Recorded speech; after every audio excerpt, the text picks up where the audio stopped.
It's a steamy afternoon in downtown San Diego, and the Padres are playing at Petco Park.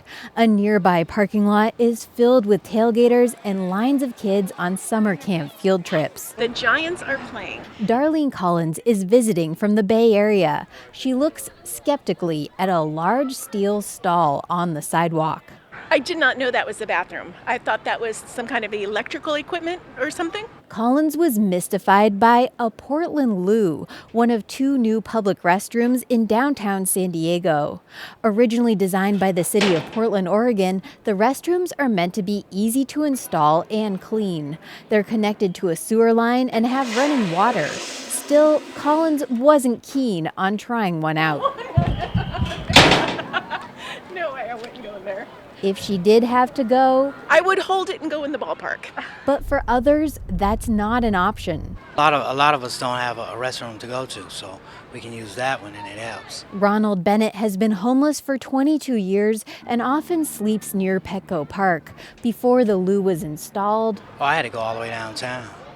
I'll go to a mission and things like that.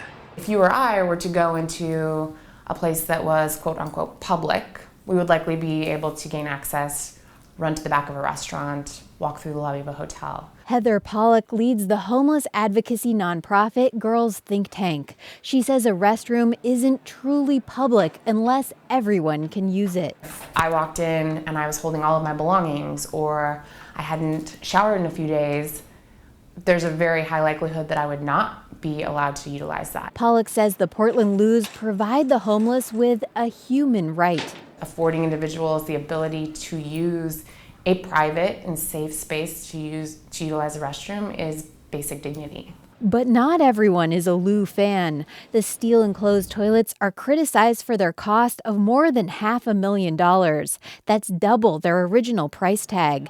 Extra sewer lines raise the cost. When they opened last winter, they quickly generated other gripes as well. There is increased criminal activity in there. I know that the business owners and residents in this area fear, for possible rapes or assaults. And I think it's a very valid concern. John Wance runs the restaurant Stella Public House a few blocks away from the L Street Loo.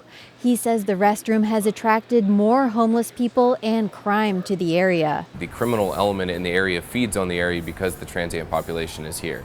And it's a very, very vicious cycle that happens in this area. And until the city really, really, really actively puts their feet down into this area and does something about that, I don't know if 14th and L is ever a good location. City staff now want to remove the loo and put it in storage until another spot can be found for it. They point out police calls to 14th and L between April and June more than doubled from the same time period last year.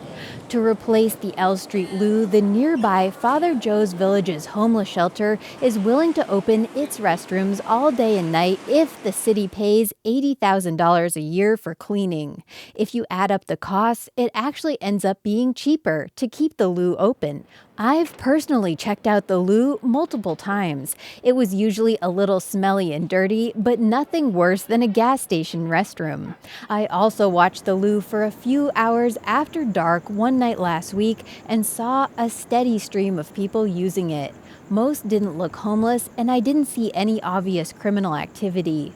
Girls Think Tank's Pollock says if you take away the toilets, where else are people supposed to go? If we don't have adequate access to public restrooms, there is no alternative for individuals than to resort to the streets to perform a human daily function. And it's not just homeless people who use the loos. At the start of the Padres game, a line formed of kids who all needed to go.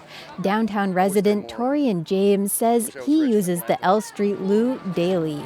We needed these things desperately. It has water. Sometimes it has toilet paper. They're a godsend. Claire Tregasser, KPBS News.